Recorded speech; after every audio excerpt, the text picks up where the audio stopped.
ತಮಿಳುನಾಡಿನಲ್ಲಿ ಕಳೆದ 60 ವರ್ಷಗಳಿಂದ ದ್ರಾವಿಡ ರಾಜಕೀಯದ್ದೇ ದರ್ಬಾರು. ಕಳೆದ 6 ದಶಕಗಳಲ್ಲಿ ಡಿಎಂಕೆ ಹಾಗೆ ಎಐಎಡಿಎಂಕೆಯನ್ನ ಬಿಟ್ರೆ ಇನ್ಯಾವ ಪಕ್ಷ ಕೂಡ ತಮಿಳುನಾಡಿನಲ್ಲಿ ಗೆದ್ದಿರಲಿಲ್ಲ. ಈ 60 ವರ್ಷಗಳ ದ್ರಾವಿಡ ರಾಜಕೀಯ ಪ್ರಾಬಲ್ಯವನ್ನ ಬ್ರೇಕ್ ಮಾಡಿರೋ ದಳಪತಿ ವಿಜಯ್ ಸಿಎಂ ಆಗಿ ಪ್ರಮಾಣ ವಚನ ಸ್ವೀಕರಿಸಿದ್ದಾರೆ.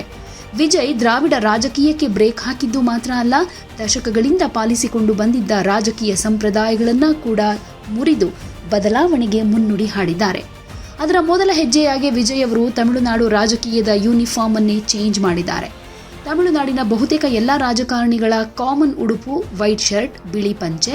ಈ ಬಿಳಿ ಶರ್ಟು ಹಾಗೆ ಪಂಚೆ ತಮಿಳುನಾಡು ರಾಜಕೀಯದ ಯೂನಿಫಾರ್ಮ್ ಆಗಿಬಿಟ್ಟಿತ್ತು. ಆದರೆ ವಿಜಯ್ ಅದನ್ನು ಚೇಂಜ್ ಮಾಡಿದ್ದಾರೆ.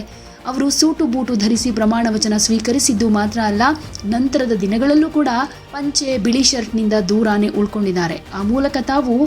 ಆ ಮೂಲಕ ಅವರು ಅಪ್ಪ ಹಾಕಿದ ಆಲದ ಮರಕ್ಕೆ ಜೋತು ಬೀಳಲ್ಲ ಅನ್ನೋ ರೀತಿಯಲ್ಲೇ ನಡೆದುಕೊಳ್ತಾ ಇದ್ದಾರೆ.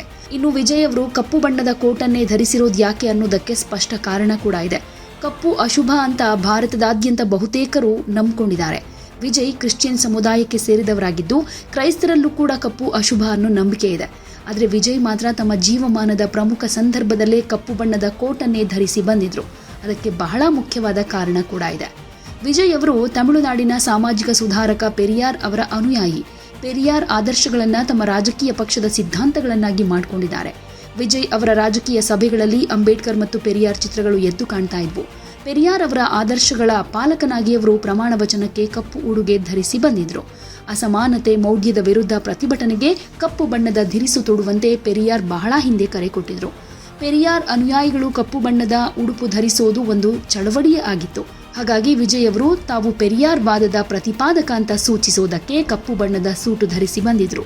ವಿಜಯ್ ಅವರ ಸೂಟು ರಾಜಕಾರಣ ಸಾಕಷ್ಟು ಚರ್ಚೆಯನ್ನ ತಮಿಳುನಾಡಿನಲ್ಲಿ ಹುಟ್ಟುಹಾಕಿದೆ.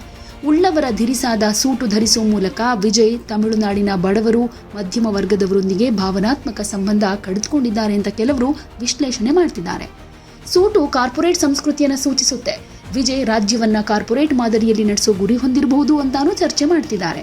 ಒಟ್ಟಾರೆ ವಿಜಯ್ ಅವರ ಸೂಟು ತಮಿಳುನಾಡಿನ ಪರಂಪರಾಗತ ರಾಜಕೀಯ ಸಂಸ್ಕೃತಿಯನ್ನ ಮುರಿದಿರೋದ್ರ ಜೊತೆಗೆ ಹೊಸ ನಿರೀಕ್ಷೆಗಳನ್ನ ಹುಟ್ಟುಹಾಕಿದೆ. ಮುಂದಿನ ದಿನಗಳಲ್ಲಿ ಇವರ ಆಡಳಿತದಿಂದ ತಮಿಳುನಾಡಿನ ಜನಕ್ಕೆ ಯಾವ ರೀತಿ ಒಳ್ಳೆಯದಾಗುತ್ತೆ, ಅದಕ್ಕೆ ಜನಾಭಿಪ್ರಾಯ ಯಾವ ರೀತಿ ವ್ಯಕ್ತವಾಗುತ್ತೆ, ಕಾದು ನೋಡೋಣ.